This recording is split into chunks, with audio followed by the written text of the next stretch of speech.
Emre Uslu Malatyalı bir Türk. Ben Ahmetli bir Kürdüm. Bir tweet atmış. Amerika'da Nashville şehrindeyim. Batı'da Diyarbakır'dan sonra en büyük Kürt şehri burası.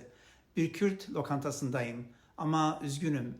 Menüdeki tüm yemeklerin adı Türkçeydi. Türkler sizi burada bile asimile etmiş Kani hocam. Cevap verdim. 1750'de Voltaire Berlin'e gitti. Yol boyunca mektuplar yazdı. Almanya'da herkes Fransızca konuşuyordu. Yalnızca köylüler ve seyisler Almanca biliyordu. Zamanla Almanca şehirlere yerleşti. Kürtçe de aynı yolu izleyecek. Ardından gülümsedim. Bir Türkiye Türk yemeği satan Kürtler. Yakında özgürlüğe kavuştuklarında Ruslara vodka, Japonlara Toyota, Araplara da çöl satarlarsa hiç şaşmam.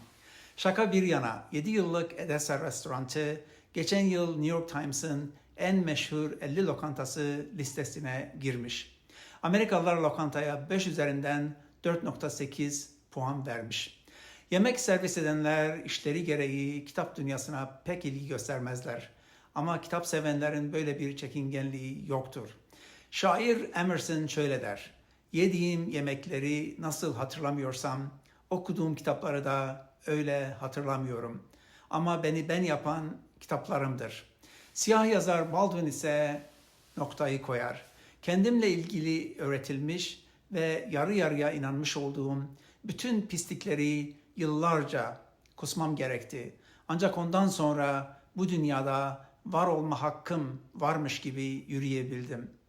Baldwin'in sözleri son 100 yıllık Kürt hikayesinin ön sözü olma niteliğinde.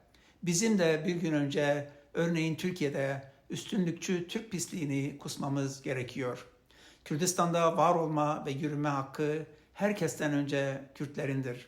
Aramızdaki Türkler, Araplar ve Farslar uslu oldukları sürece misafirlerimizdir. Sevgiyle.